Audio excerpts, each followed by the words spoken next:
It's a real pleasure to be here in this virtual space with Chaitanya Tamhane, who um, is the author behind the films The Court and also The Disciple, which came out recently. And I haven't yet had a chance to watch The Disciple because it's still doing a sort of triumphant run through various film festivals. But Court, which came out in 2014, is to my mind perhaps the finest Indian movie of the last decade.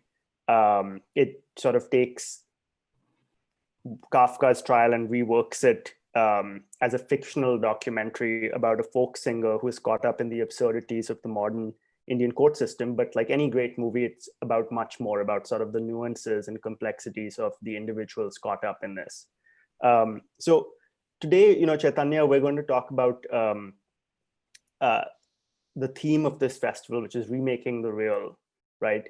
And what I wanted to begin with is a question about the style of Court, right? Which is definitely a work of fiction, but uses the techniques of documentary, right? Like there's wide angle static shots, there's long takes, there's very unhurried pacing. I know even the crew, the cinematographer, the editor are people who've worked primarily on documentaries. How did you arrive at the style? Right. The thing is, look, I'm a different person now than when I made Court, because that was now about like 8 years ago. I was 25 when I shot the film, and now I'm 33.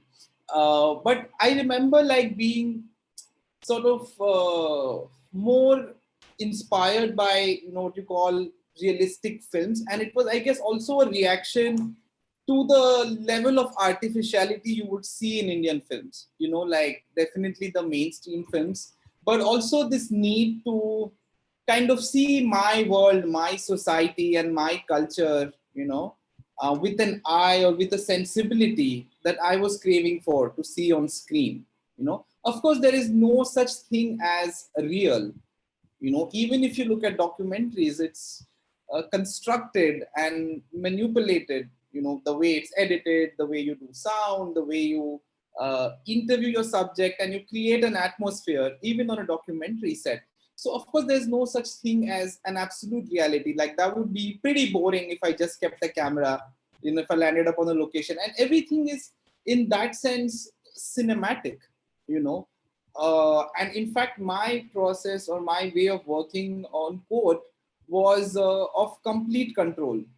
Even if we were working on real locations, it wasn't a guerrilla style shoot where we just landed up on the location with a small hidden camera. No, we had to like log those locations and then treat them like a blank canvas, where we are literally painting the image or redefining the image with production design, with costume, with lighting. So in that sense, both my films, even The Disciple, some might say, oh, it looks very realistic.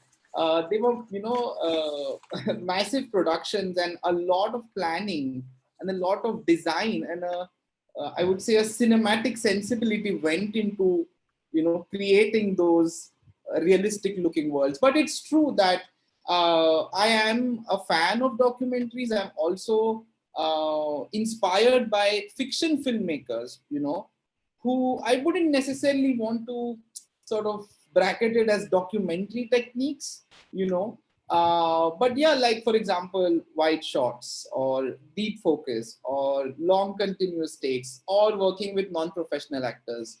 I'm inspired by people like Abbas Kiarostami or Haneke, Roy Anderson, Nuri Bilge Ceylan. You're inspired by different people, Jia Zanker's platform, and different influences were playing on my mind at that time.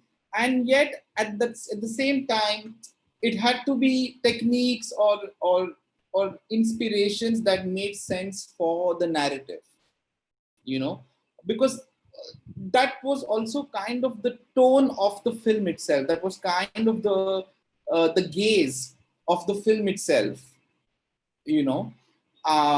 So yeah, I hope that kind of answers your question. Actually, it does, and it gives me many follow-up questions. So one, you mentioned Haneke, and actually I did think of Caché, the static shots that are both Just give me 1 voyeuristic. second. I looks like I have a delivery. Just 1 second. Sorry. Okay, not a problem. I'm so sorry. It's uncanny. Like in my building where I live, there's a complex like intercom system, and the guards are very sort of strict about who they let upstairs and when the deliveries come. But every time I'm doing an interview, every single time I'm doing a video session, they ring the bell. Anyway, I'm sorry about the interruption. No, not a problem. And I should have told the audience that Chaitanya is in Bombay and I'm in Providence, Rhode Island. So we're working across the time difference. So it's probably dinner time for Chaitanya right now. Yeah. So coming back to your answer, you mentioned Haneke, and I mentioned that one film that came to mind very much was Caché, because that has these static shots, wide shots again, with several people moving through them. It doesn't tell you where to look.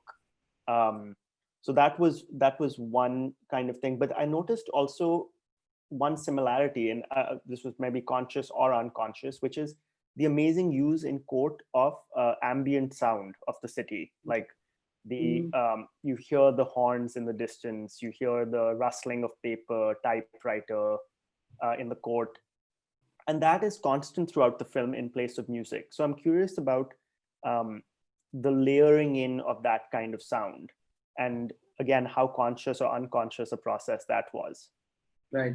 No, again, so for me, the way I, make my films or look at cinema, I would say a good like 85 or 90% of everything that you see is by choice. Right. Of course, you need to leave that space for accidents. But I remember in Court, speaking of sound, every cough that you might hear in a conference scene or in an auditorium where she's watching the play, every sort of applause, was sort of a conscious choice. Okay, this is where we need an applause. Okay, this is where we need a cough. So that suddenly your mind thinks, okay, this is a real space and we are really in a conference, in somewhere in Mumbai. Because that's the idea, to make it an immersive experience.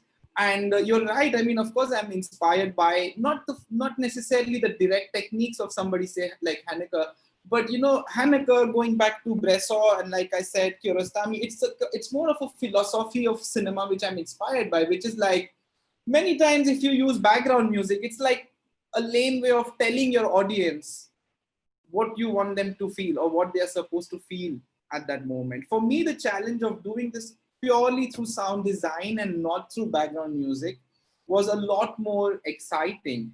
And now that kind of, brings me to the point of rhythm, because for me, there's like nothing more important in cinema than this instinctive understanding of rhythm, which is why I said like that cough. I know where that cough has to come. I know where that throat clearing has to come in a scene, because there are gaps, there are intervals which this can work in. This is only one part of the answer. The other reason, the other thing that really kind of guides my style of filmmaking is my interest in magic. So I've been studying magic and mind reading from the age of like 18 or 19. And I'm really inspired by the Spanish school of magic, which is the magic of Juan Tamariz and Arturo Ascanio, Danida Ortiz. These are like great close-up magicians from Spain. And their insights into human psychology, their insights into creating a magical atmosphere for the audience by communicating to their subconscious rather than their conscious, and focusing on not what they see, what they hear, but what is being communicated to their brain, what they feel, has actually really inspired my filmmaking. It might sound pretentious or a bit far out, but this is the absolute truth. That for me, when I'm doing my sound or when I'm on location, I'm thinking of subtle, invisible convincers, which is going to tell your mind that, okay, this is really that space. It could be I'm trying to create afternoon, for example. It could be like a single rickshaw passing in Mumbai. Even in The Disciple, I've used a lot of techniques, like one sound that I think triggers a memory in your head, which takes you back to that era, because that film is set in the 90s and then 2006, or creates that the vibe or the memory of an afternoon. Of course, this is very deeply rooted in a cultural context. I'm also relying on my own subjective experience, but one is hoping that it somehow communicates to an audience. So yeah, even with the sound, I mean, we worked really hard. We went to courts and secretly recorded ambient sounds. In fact, what we call wala, which is the crowd dubs that you hear, like when people are talking, you know, whispers or they're discussing something. So every single crowd dub was directed by me. Like, it's not like, you know, you get a bunch of like 10 or 12 professional voiceover actors and who record the whole film. We actually got non-professional actors. We actually got real people from different walks of life to come and be the audience in that courtroom. Now, you are never going to hear this wala consciously when you're watching the scene, because I'm also hoping as a director, you're focused on the actors, you're focused on what's happening in the scene. This is just the background. But somewhere I believe that it's communicating to your subconscious, and you can intuit whether this is real or whether this is convincing or not. And it's not, again, so much about it being real. It's more about creating a mood. You know, it's more about creating an atmosphere for your mind to feel. So yeah, definitely, we did that a lot with sound. You know, I mean, from very simple things to maybe say a little more nuanced and complex things. We always kept in mind not only what is the location, what is the context of a particular scene, what is the city's role in this scene that we are watching, but more importantly, what is the mood that the scene is trying to create. Like, I'll give you an example which is not related to sound necessarily, but a choice. And what I mean, there is the scene where the defense lawyer goes to drop Sharmila, the manhole worker's wife, you know. And there was a bit of an argument on set because it's evening, you know, it's kind of like past sunset, and you see nobody in that locality. It's literally just her and the defense lawyer, and he's dropping that. You might see like one dog somewhere. Now, there was a bit of an argument on set with my cinematographer who was like, but Bombay is never like this. You'll never see a space in Mumbai that's so empty at say 7 o'clock. It's unrealistic. It is unrealistic. But it's what I wanted to do. It's what I felt like doing. It was what felt appropriate given the context of that scene with what had transpired before that scene. And which is also what I mean, that everything is an interpretation. You know, everything is kind of serving the narrative more than being a slave to reality. In fact, even with sound, I must tell you, many times I have had arguments, and massive arguments, with like sound designers and like Foley artists in Mumbai, where they are in fact too stuck on realism, where they're like, no, but this is how it will sound in reality. Oh no, this is the ambient track that you would have to use if this is the location. And I'm like, but it's no good. Because what I'm looking for is a cinematic interpretation of this city or this location or what I have in mind. So actually being a slave to reality sometimes can keep you away from this sort of invoked realism, you know, that's this evocative realism that you actually want for cinema. I hope I'm making sense. That's a lovely answer, and evoked realism is exactly what I felt the film does. I'm thinking of another technique you use, and I want to come back to magic actually in the next question after this, but which is unique to your grammar in some ways, which is this feeling of ongoingness in the movie, of life outside just the court or even the people, main characters. So I'll give you an example. What I mean by this is, you know, the first time Narayan Kamble, who's a folk singer, is brought by the police to the court, the scene doesn't actually focus on what you'd expect, which is Kamble inside the police van. It sort of, there's an ongoing scene outside the courtroom. Lawyers are milling about in a very random sort of but believable Indian fashion. Loitering is the word that comes to mind. It's a film full of loitering. and the bus arrives and then sort of calmly is taken away. But basically, the focus remains on the loiterers. Similarly, when Vinay Vora, who's the lawyer, defense lawyer, goes to find the manhole worker's house, goes to his house for the first time. There's a lot of long shots of the corridor, of him walking down the corridor, exiting, which is the sort of thing that, other filmmakers might edit out, but you leave in very consciously. So I'm curious about whether that stuff, again, how much of that comes out in the actual writing of the screenplay, and also B, where you think that aesthetic comes from for you. Is it something that's innate from your experience of Bombay, or is it something that you've developed over the years? I was very curious about that. Right. Yeah, and that's been discussed a lot. It works for some people, it does not work for some people. Some people like, okay, show me the scene, like let's get to the action. I don't want to see. And there are others who are like, wow, this is very interesting because now my mind gets the time to soak in the space and my eye travels to different parts of the frame and I start absorbing and observing different nuances.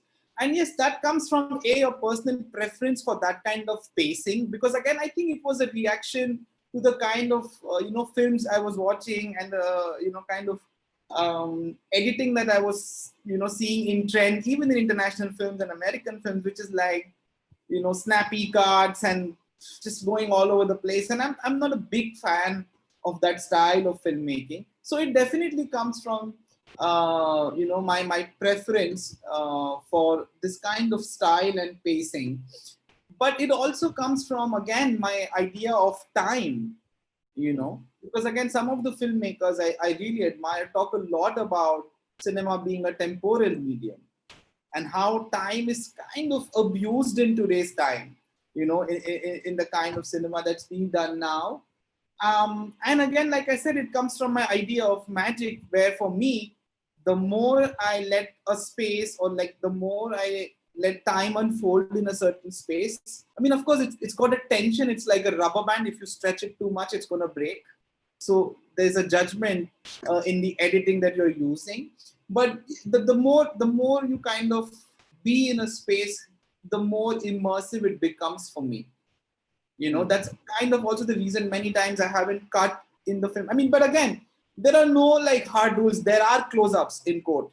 There are cuts in a scene. There was no like didactic logic where you just absolutely cannot cut. But of course, it did involve a lot of rigor and discipline while making the film, and it's a difficult form because one thing goes wrong and you have to start all over again.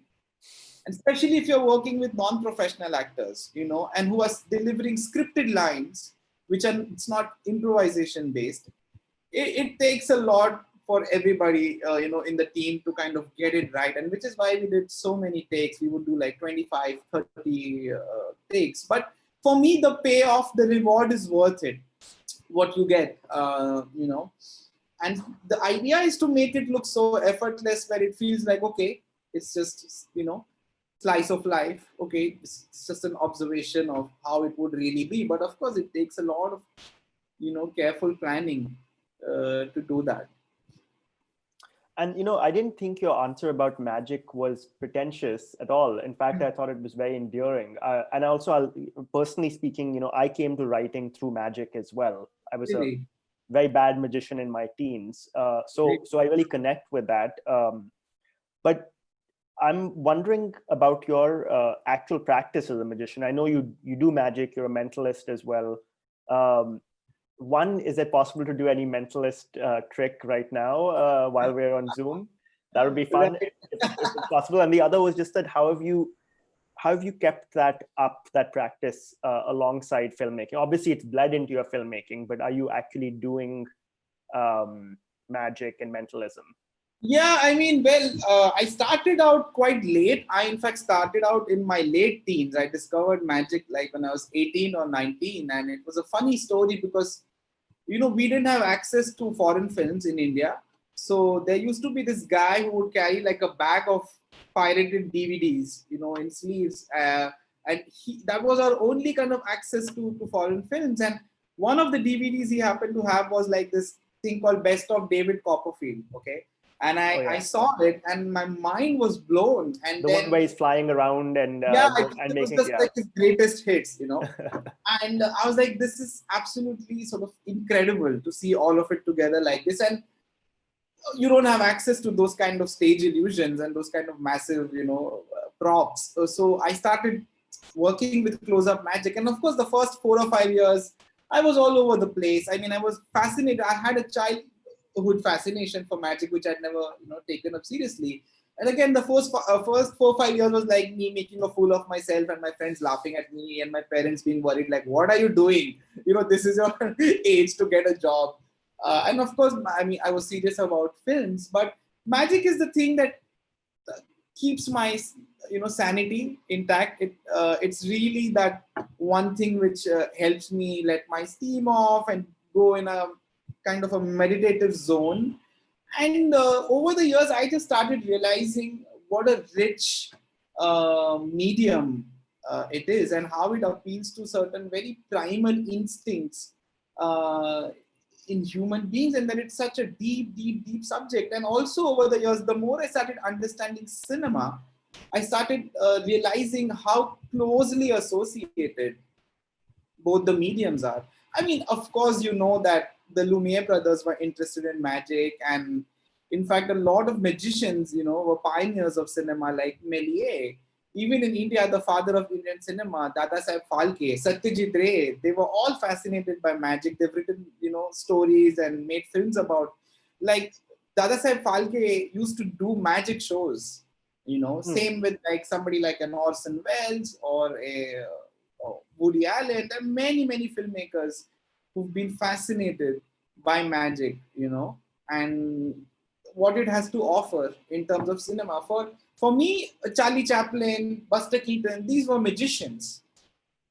I mean, what is it if not a wonderful illusion? What they're doing, even with some of their like comedy gags. But yeah, is it possible for me to do something right now? It would not be appropriate. It's like saying, it's a bit like saying, okay, I cook something really well, and it's like me showing you a picture of it. It's not the same. Right. You need to be, because what I do is not like stage mentalism. It's more like close-up mentalism, close-up magic, which requires an intimate connection between between two people. So I know that the times are such that everybody is being forced to adapt to like Zoom performances and things like that, but I haven't sort of to that side yet. But maybe one day when we meet in person, we can do something. So, and the other, follow-up question I had is to something you've been saying about reacting against the kind of films you were watching growing up. I grew up in Delhi. I also watched a lot of Bollywood.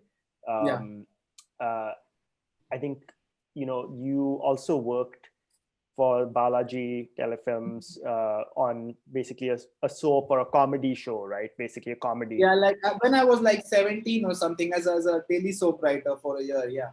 Yeah. So my question is, you pointed out correctly that there is no such thing as realism. All kinds of realism require fakery and artistry and careful planning. But, and interpretation, basically. It's subjectivity, it's exactly. Going to, your sensibility, your worldview, and your personality, But my question with Bollywood has been, and I'm not a scholar of film, right? So I'm curious to hear your thoughts on this, is why has it kept out so much of the Indian reality? It's not just that it operates on a melodramatic pitch. It's things like the things you do in your movie. You have cast, you have multiple languages being used, right? You show the kind of different subcultures that coexist in Bombay. There's the Gujarati families, the Marathi family, there's the judges family, there's the Dalits protest movement. What is your sense of why those things have not been in Indian cinema, or why they've been consigned only to parallel cinema?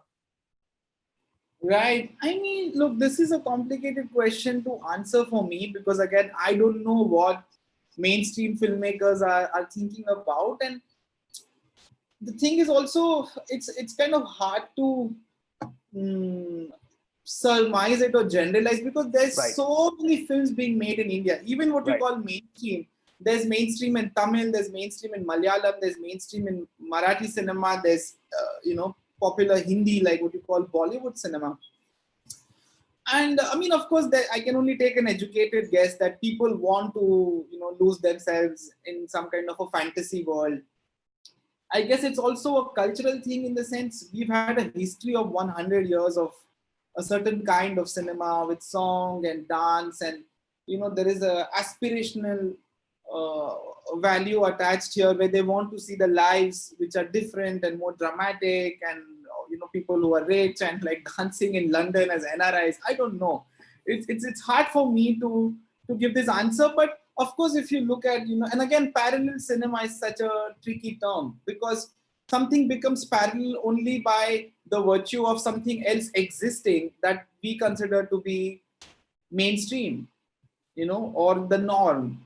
So, I mean, who is to say, what is what? But I know what you mean. And yeah, I don't really have the answer to that, but I definitely know one thing, that a lot of different films are made in the country, and it's not just so much about tackling an issue. That somebody might come up with 5 Hindi films that might have tackled with a certain issue or touched upon the issue of caste. It's not just getting brownie points for tackling an issue. I mean, I sometimes hate issue-based films, where it's like, okay, this film is about this issue, and sometimes I'm like, okay, then why don't you write a journalistic piece about it? Why don't you write a Facebook post about this? Why don't you make a documentary about it, or write an academic book about it? Cinema is a much more complex and a richer medium, especially when it comes to narrative fiction, which is what we're talking about here. Is something else for me. It means different things to different people. So in my case, what people say, like issues, or Dalit activists, or a Gujarati family, or the Indian judiciary, this was not rocket science. These were things and elements that I observed, when I went on the ground. I mean, you go to a magistrate court in Andheri, in Mumbai, and you will see lawyers like, you've never seen anywhere in the world, where they're like soliciting clients and behaving like, salespeople. And I'm like, wow, I never thought that this is what a lawyer would be doing, in harsh sun, without, any kind of shame, just like, but yeah, and also, like, it's hard to sort of be unaware of the impact of caste, or what it does to your identity, if you are in India and not living in a very, very insular kind of an environment, or say in Mumbai. I mean, I have grown up with Gujaratis. I went to a college, Mitibai College, which had so many Gujarati. I've done Gujarati theater. So those are also just observations, and just like, it's just about being present and being open to what I'm seeing around me, and then kind of depicting it, in that film. So related to that, the question I had is whether there was a process of unlearning some of the values you might have imbibed, again, from Bollywood or from Marathi cinema. I again only know Hindi cinema, right? I don't speak the other languages. And related to that is this other question of, when you, as a filmmaker and a researcher and a writer, are exposed to a new subculture, let's say you discover that the courts are kind of a very rich place, and they are not at all the way they're represented in Bollywood, which is like these very dramatic theatrical scenes, right? There can be a tendency to exalt that subculture, or to overdo it, or to really dramatize it. Whereas what you do in your writing, at least, and in the actual film itself, is you're able to present each of these subcultures with a kind of lived neutrality, right? Like they're not, neither one is given preference over the other. So the two-part question is, one is how did you unlearn certain traditions, especially like something like Balaji Telefilms, which, just for people who don't know, is one of the biggest producers of sort of mainstream Indian TV shows. And the second is just in your own personal writing, how you achieve a neutrality about new subject matter. Right. I mean, look, there was no process of unlearning for me because, I mean, yes, I guess in a way, see, even when I was in Balaji, this is the fun part of the story that whatever money I was making, and it was really good money for a 17-year-old, like middle class boy, I would invest that money in like renting DVDs of like foreign films. That was kind of the time when I was discovering world cinema. And I kind of discovered world cinema around the same age, like 17, 18, and I was obsessed with it. So my influences from the time when I decided to become a filmmaker was always like, varied, like international films. It was never like I was inspired by I grew up on Bollywood films, but that was not what made me say, okay, I want to be a filmmaker. So there was no problem in that sense. The other question was what? If you asked two questions. So the other question was, yes, I remember writers, it was about the lived neutrality. See, again, now that kind of boils down to your personality, which is why, again, like a Godard or a Chaplin, attaches so much importance to personality of the filmmaker. Like they say that there is nothing more important in cinema than personality, which is also true in magic, that everything else comes after the personality of the magician. The persona, is at the top of the pyramid. In say like a Juan Tamaris's conception of magic, which is a whole different subject. But so that's my gaze. That's the way I react to the world that I observe, and it's kind of also coming from a place of the humor that I see in it. So I mean, of course, it was, I had asked myself a question before I embarked on this journey, like, why are courtrooms always so dramatic?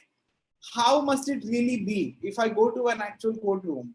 And then I see humor. When I was there, I saw things which I found very sort of amusing, and therefore that's what I'm saying. Like, it's a sensibility. It's a matter of how your eyes interpret what you see, So in my case, it happens to be more sort of deadpan and maybe a little more neutral. But again, every film has its own requirements, and also I am not a static entity. I am changing constantly. So based on your frame of mind in that moment, based on the decisions you make on the set, on the location, on that day, you're kind of shaping something, but also keeping like an overall language of the film in mind. So that's the tricky part of filmmaking. And why did you decide to use non-professional actors, right? So you have the two lawyers are actors, trained actors, but the rest, correct me if I'm wrong, I heard you actually approached people on the street and compiled a database of about 1,800 people. Why, like, what was that process of going out and searching for people? What was the idea behind compiling such a big database and auditioning all of them? Why did you spend a year doing it? What was the rationale? Right. So again, it boils down to magic in some ways. Again, for me, when I tried imagining like very well-known actors in the film, the illusion wasn't real for me. I was like, I don't know if I'm going to believe that this is an activist. I don't know if I'm going to believe this is a defense lawyer. So it's kind of also exciting for me if I'm seeing faces that I have never seen before on screen, and the illusion is that much more convincing for me. So that was the idea. Of course, I am inspired by Apichatpong or like the work of, say, again, Kiarostami. I'd asked some questions about this to Brilliante Mendoza also. For me, it was just the right kind of film to cast non-professional actors. Even the two actors in the film, you would not have seen them in too many films at that point. I mean, I had not seen them on screen, barring maybe one or two things. So for me, it was like a discovery, discovering these actors and working with them. Now, the process of auditioning, it was very simple. We need real people to play sort of real people, And again, I must tell you that it's much easier to direct non-professional actors than actors sometimes. Because actors come with this kind of baggage of being actors. Their identity is kind of tied to what they're doing, and that's also why they feel a lot more vulnerable while performing. For non-actors, it's like they're having fun. It's genuinely like play, and it's new for them. It's new for me. So that whole process of casting for a year is a different film in itself. It's a different process in itself, because each interview would last about like 30, 40, 50 minutes, and we would talk to them like human beings. There was no holding a slate and enacting scenes right from the beginning. There was kind of a magic effect being performed there as well, because we would conduct these auditions in like someone's grandmother's 100-year-old house, so that they feel welcome, so that they don't feel like, oh, this is an audition. They don't even have a concept of what's an audition supposed to be. And you just talk to them, so there could be a railway worker, it could be like a bank employee, it could be a teacher, it could be, a manhole worker. And we would just talk to them about their life stories. And that was such a, enriching process for us, because we got to engage with people that we otherwise would not have engaged with, with this kind of depth. So that's a whole different rewarding journey that only we got, the people who are doing these auditions and casting. And from that database, of course, we chose people who were right for the film, because that's the first round of the audition, which is just talking and making them feel very comfortable. The second round, the second process, is calling them back for an interview or for an audition if we feel that, okay, they are suiting certain parts in the film. And this time, making them aware of the camera, making them aware that they're being recorded, that someone with a sound, whatever, like a boom mic is coming them, because we want to see how they react under pressure. Because let's get real, when they come on a set, they're going to see 100 people, they're going to be lights, they're going to be, stakes involved, there's money riding here, there's time that's kind of limited. So we need to see people who can still maintain that, their realness in a way and their personality under pressure. So then this time we would give them like a simple improvisation to do, or maybe a scene to read, and we would make them conscious of the camera. The first time around, we would be like, okay, forget the camera, forget the sound person. This time we are like, okay, I'm starting the camera now. Boom. They are given all the instructions beforehand, which is like, be natural, be yourself, don't be worried, improvise. But now we are like, okay, now I'm starting the camera. Okay, sound person, come in. And then we see. So some people get eliminated in that process because they just can't handle the pressure of being watched. Okay. So say now out of 10, 7 people have been eliminated. Maybe some in the first round, maybe some in the second round. Now we have like 2 or 3 people. Then we do the third round with them, which is like a workshopping phase. Now they are given actual scripted dialogues. Because, okay, so far we've checked whether their look and their personality is right for the film, whether they can perform under pressure with people watching them. Now we need to see their intuition and their impulse for acting with scripted lines, because that's what they'll eventually be delivering. Can they bring a bit of themselves and a bit of their personality into someone else's dialogues? So it was like a system that we followed, and it's the same system we followed for the Disciples. So it's an elaborate process. But again, for me, it was worth it, not only because of what you get on screen, but also just the kind of education and enrichment that you gain by engaging with different people, because Mumbai is that way a funny city. There's so much disparity. There's so many different cultures and people from so many different backgrounds. And we can tend to be, bracketed in very insular worlds where one world does not really interact with the other. There are lots of intersections, but sometimes they're not very meaningful.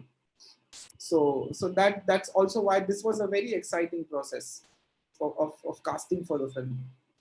No, and I love the subtle ways you show the way those worlds interact. There's Vivek is asking Sharmila Pawar, the manhole worker's widow, to put on a seatbelt, right? Or he's speaking in English to her. But then you also show that each subculture has its own form of entertainment, right? You get the music in each one. But I would like to add one point. So, for example, Sharmila Pawar, her name is Usha Bane, and she was just an incredible find, because she was incredible. for me, it's the best performance in the film, and that even that one scene that she did when she's questioned by the public prosecutor, for me, it's the best performance in the entire film. And her husband was actually an ambulance driver who passed away in an accident, unfortunately. And she had been to court many times to get compensation, from the insurance. So she had that experience, And so when we auditioned her and we gave her that scene, she could relate to it. And at the same time, I must say that she's a very lively, spirited person in real life. Sometimes she would leave her mic on and I would I would be like, what's happening? And I would hear her cracking jokes and laughing. So she's not a unidimensional person herself in real life, but she has this lived experience, an unfortunate experience that, she has in her database and which she brings to the screen because there is truth in it, So I loved her performance. Stories that we encountered, and money can't buy you. No actor can really bring you that kind of an experience, that face, her presence. And again, most like scenes we would do like 30 takes, 40 takes. That scene with her, it was amazing from the first take itself. I did maybe like 5 or 6 takes, which is very, very conservative and very bold by my standards. But every take was amazing. She was just amazing, Yeah, I was struck by the mixture of softness and hardness in the expressions she was able to do, like the mixture of grief and self-respect, which is really hard to pull off. But one quick follow-up question I had to both her casting and some of the other casting is, how had you put the call out for auditions from people who are not looking at audition boards or looking at notices? What was that process? Yeah. So this is a very good question, and it kind of gives you also an insight into how I look at making films in India and in Mumbai, the kind of films I want to make. For me, it's a social project. There's this idea of the film being a social project where you're not really making it yourself. You're getting a community together. You're getting many, many different people together to create this, piece of fiction, to create this story that you're trying to tell. And that was kind of a very simple process that we followed. It was a very young team for the most part. Most people had never worked in film. The production designer, the casting director, it was their first film, like it was for me. And that's the thing, our benchmark or our methods didn't come from films. It came from common sense, and it came from this idea of chasing realism in a way. So the idea was, we need to cast a manhole worker. Okay, we need to cast a manhole worker's wife. Where do we go? Let's go and, let's go to places where we can find them. Okay, let's do audition calls, but we don't want actors. So where do we put out our audition calls? So we would ask tea stall owners. We would ask grocery stores. We would go to schools. We would go to banks with these audition calls. We would stick them up on, railway platforms. And it said in caps lock, no actors, actors not allowed. We don't want actors. We tapped into different community circles, like a Rotary Club or a Marathi Women's Club, and asked them, do you want to audition? So even the auditions were conducted in lots of community spaces, local grassroots level organizations. So it was a whole different process where we didn't go through the conventional ways and methods. And it was the same with a lot of locations. A lot of the locations in the film are locations where no one's ever shot in, and the owners of these locations, the people who are living there, were not interested in doing film shoots or renting their spaces out for film shoots. So what do? So the location manager, the production people developed a relationship with those people. They invested in developing a rapport, becoming friends with them over months and months of interactions, and then getting them to understand what we are trying to do in this film, what is the intent, and why their location that they own, this house or this school or whatever, is the only location that fits the script. And then they would understand, and then they would kind of, give us the space. So Even the production design. Okay, we need to create a world where we see a Lok Shahid, this folk artist. So let's go to real concerts, and real life functions where we are going to get to see a folk artist, from Maharashtra. Let's note down what are the posters you see, what kind of banners do you see, what is the font that they're using, what is the style that they're using, what are their costumes. You just document. And then you have to use your sensibility to see, okay, this is a very nice red to use in the background, but given the lens that we have, given the camera that we have, and given the light, we will have to change this red into this shade of red so that it feels like the red that we are seeing in real life. You know what I mean? Mm-hmm. So it's this process of gathering data, gathering real life experiences, and then shaping them, interpreting them in a way what you think appropriate for cinema. And that process is similar for sound design, for casting, for production design, for lighting, for all of that. I mean, I'm amazed by how immersive your process is, and you can tell from the movie too just how intensely researched it is. But what strikes me is that you were a 25-year-old guy making this movie at the time. One job of a director is also to be like a mini CEO, running a show, right? Bringing people along. So did you ever, for your first film, did you ever have moments where you were like, this is taking so long, I'm losing faith? And also, how did you convince the others who are not necessarily, your cast members and crew members who are not necessarily versed in this kind of immersive realism to come along with you? Like, what was that like? Right. Oh, I mean, yes, it was my first time, and I had a very different kind of passion and also drive and some kind of anger and resentment against what was happening around me, which kind of drove me. I must say I got very lucky with my crew members. And you have to understand one thing, that Court is my first feature film, but I have done projects before Court which taught me a lot. So I made a documentary while I was still in college. I wrote and directed a feature-length play which was performed in various venues in Mumbai. I made a short film. So a lot of mistakes that one has to make with like assembling a team, with people management, with leadership, I'd already made a lot of those mistakes. So and any kind of project that you do on your own, teaches you a lot, and you can't learn that in film school. You can't learn that from books. You need to like burn your own hands and earn your own wounds to kind of learn those lessons and for them to kind of be assimilated in your veins. So I kind of knew what not to do at that point, because I'd seen so much of like failure and rejection. But yes, it is very tough to kind of maintain the motivation levels for people. I'm telling you, not just with Court, even after Court became kind of a success in India and people knew about my work, even in The Disciple, the excitement or the fascination of working on a film with, the makers of Court, it lasts maybe like a couple of months. It's not going to last 3 years.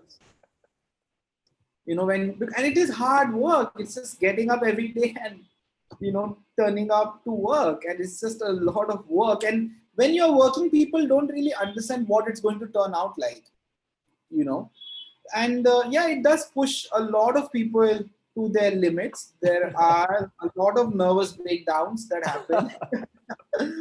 And you do have moments when you question everything, and it's hard to keep your faith. But again, I'm lucky in that sense that I have a producer like Vivek Gombar, who's produced both the films, who has unquestioning faith in me and my work. And when the HODs respect the director, I've been very lucky with both my films in terms of the cinematographers who've been very supportive of what I'm doing. So when the people at the top are respectful, it does become a little easier. But again, working in Mumbai has its own challenges, because a lot of the crew members especially the technicians and people like slightly lower down the ranks, end up coming from like the Mumbai film industry. And they've worked on 20 films, 30 films. They think they know how it works. So when they come on a film like this, when you're shooting one scene a day and the pace of like working on a set, which is so quiet and so meticulous and so like, otherwise it's all adrenaline fueled and everyone's like on the move and it's like, go, go, go. And that's the idea of shooting. You're shooting 5 scenes a day, you're doing like 30 shots a day. And here it's completely different. So yeah, there are people who are like, who would be like, okay, this is an idiot who doesn't know what he's doing, or okay, what the hell is happening, here. So it's hard to also explain to them, and especially the first time around when you haven't had, a film to your career, it's even harder to explain this to people and get their, faith in you, for them to like give their 100%. So it was a struggle, and I had many like anxious days and stressful days. It was very stressful. In fact, both the films for different reasons. But yeah, I survived it. Let's say. Yeah, you seem to have survived. At least the virtual self that I'm seeing. Yes. So you're also, you're a very celebrated writer of screenplays at this point. Your new movie, The Disciple, just won Best Screenplay at Venice. You won a lot of awards for Court. I imagine you're very hard on yourself as a writer. So I'm curious if you have a memory from Court of the kind of mistakes you were making in the initial drafts of the screenplay, and having gone through it recently with The Disciple, things that where your first or second instinct turned out to be wrong and you solved it in drafting. Yes, that happened with Court. That happened with Court more than The Disciple. The thing is, it's the cliche of approaching the blank page. So for me, writing the first page is the entire battle. And that's why like I spent like a year and a half, almost 2 years, banging my head against the wall after like doing all the research and stuff. I mean, you're talking about for Court. For Court, I mean, you are working for those months, but just getting myself to write the first page, to get the film started, requires a lot of courage for me. And for me, the writing is the most torturous, most painful process. Just I'm depressed, I'm at my lowest, I'm extremely self-critical, and I hate everything about myself, and I'm convinced that I cannot write to save my life. It's that you go to like the extreme end of being self-critical and having no confidence in yourself.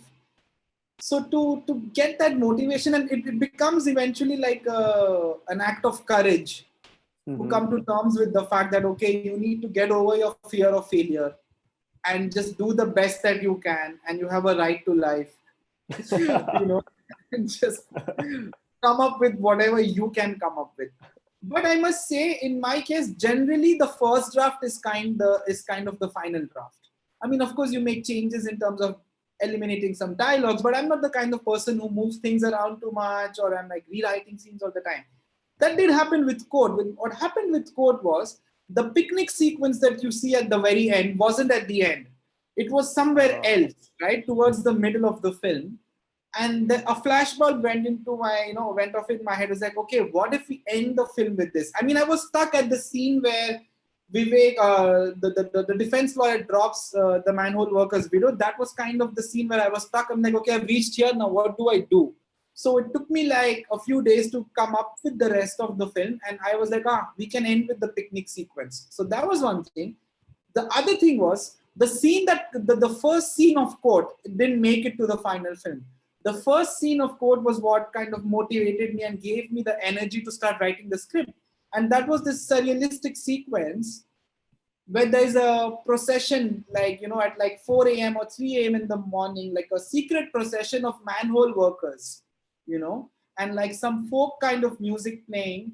And these manhole workers are, in that tungsten light on an empty, desolate street, like topless with like, like the sewage and like, garbage and like stuff around them, like dark skin, carrying the body of Vasudev Pawar, the manhole worker. And it's like a bit of a procession with like drums and folk music.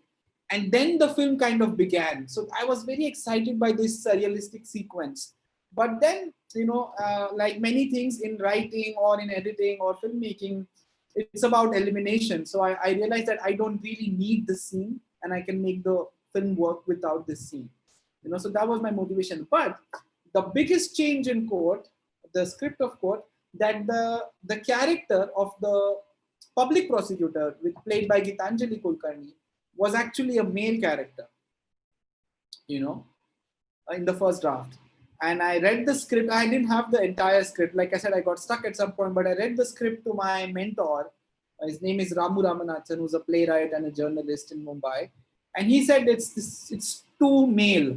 The script is too male, And I was like, yeah, maybe, And once I kind of started thinking of the public prosecutor, as a female, I kind of realized that, okay, this character is now, going to become something else. It was inspired a lot by my own mother and my own memories of her working, not in a court, but she worked in the railways. And it just developed a different texture. The whole script developed a very different texture. I mean, now it's hard to imagine that character, for me, being a male character. But that was kind of the big change. Those were the two big changes in the script of Court. So I think, we're coming up to an hour, so I'll have a last few questions for you, and then we'll let you go. But related to that, what is really powerful about the film is that you don't give into a desire to tie things up neatly or to sew together plot points. So, for example, that picnic sequence you mentioned, it gives you a wonderful insight into what the character of the judge is like. And the mental conditioning, I think you've used that phrase in another interview, of a character like that. And you seem to operate through echoes, right? Like there's olive oil and cheese being picked up by the sort of more upper class defense lawyer in one scene. And in the other scene, the prosecutor is on a ladies' compartment in a Bombay train talking about olive oil. There's things like that are sort of carrying through the film. Is this again like a sensibility you've always had, or did you again consciously have to let go of a desire for things to sort of sync together neatly? Especially in cinema, it's a much bigger problem than in novels, right? That's just a tendency. There's a much more accepted film template. Yeah. So again, it's I guess kind of motivated by my own preferences. Like, I don't like films where everything is very subtle till the last act, and then suddenly in the last 10 minutes, like there's a vomit of what the message of the film is supposed to be, or suddenly the last 15 minutes are very dramatic. It also came from my conception of what a screenplay is supposed to be, what dialogues are supposed to be, where the characters don't really say what they want to say. This idea of also granting your audience some intelligence for them to form their own story and to connect the dots. And, having the faith in the intuition of the viewer, to piece the thing together. And it's never going to be the same for two people, It's always going to be a different story. I mean, for so many people, Court is a indictment of the Indian judiciary. It's not the film I wanted to make, Again, I don't like communicating or spelling it out what I wanted to say, but that's definitely not my main intent in making the film. It was more to do with understanding the biases and, in a way, the cultural fabric, the social moral fabric of the society that I observed around myself, that I find myself to be a part of. And these are the same people who then occupy, positions of authority in different institutions, and law needs to be interpreted. It's not set in stone. In a way. And again, for what you're talking about, the echoes of different characters, for me, the contrast, the contradictions that exist in people. For example, this guy is going to a high-end, shopping market and picking up Perrier or whatever, but he's also a Gujarati person. So it's comical for me, who's like, when he loses his shit, he starts talking in Gujarati with his mother. So he's stuck. He's not clearly defined. The public prosecutor could be seen as an antagonist in the film, but she's an equally loving mother. Like I said, she's inspired by my own mother. She loves her child and she loves her family, and she's a decent woman in a way, but also she's a victim of her conditioning that she does not ever question.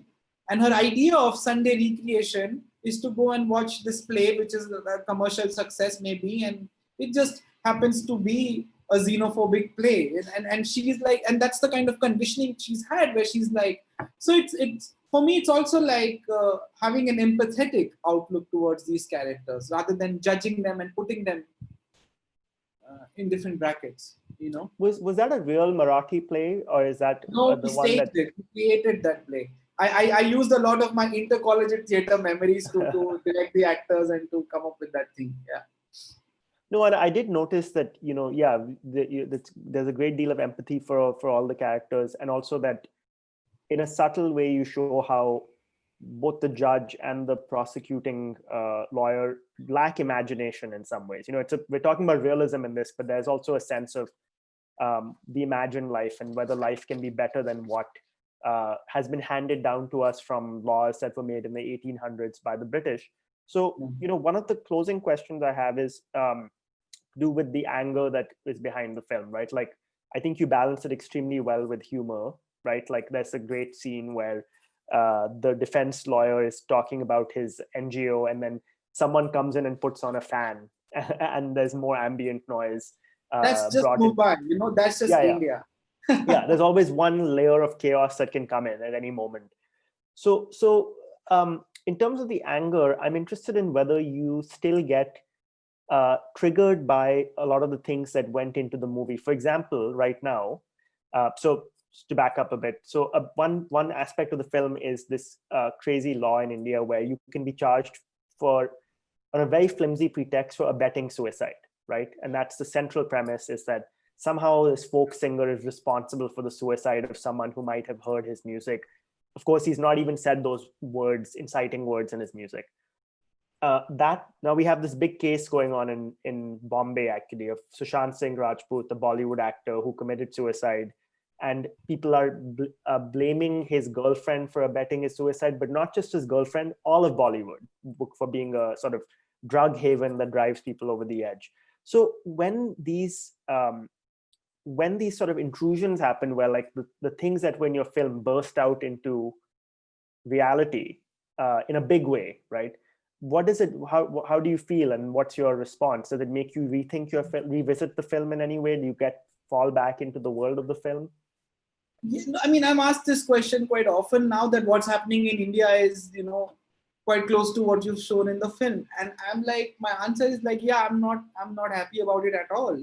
I don't feel proud at all, because it's that, except a lot more tactless and a lot worse than what you see in the film. I mean, it's a very, very sad fact that a lot of the activists who I consulted with, whose stories I was inspired by, are in jail again without a trial. They're languishing in jail. Sudhir Dhavle, Arun Ferreira, Vernon Gonzalez, so many people under the law of sedition, or being termed as branded as terrorists. So I mean, it's really, really bad right now, and it does not make me happy or proud at all.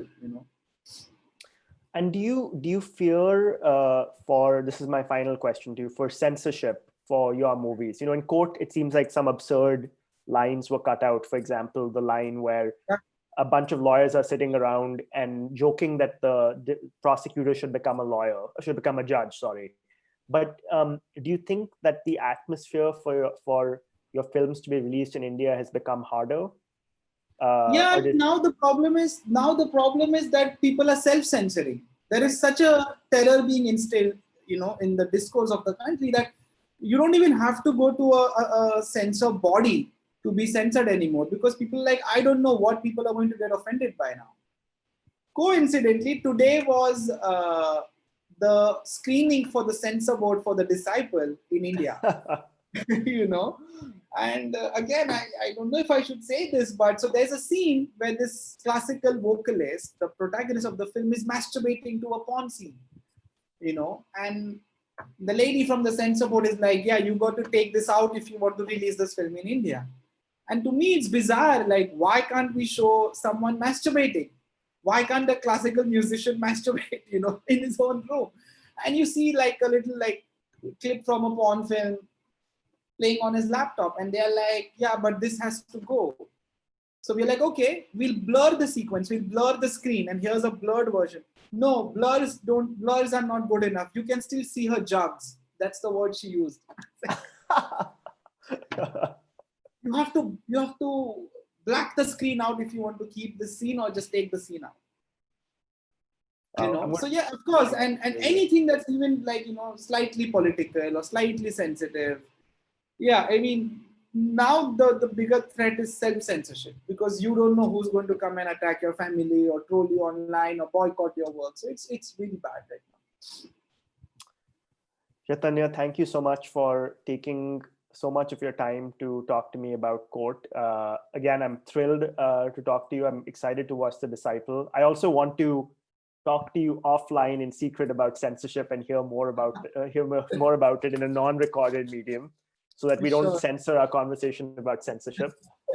Sure. It was a real pleasure having this conversation, and thank you so much for being so patient and for inviting me to do this. And I really hope your audience likes the film.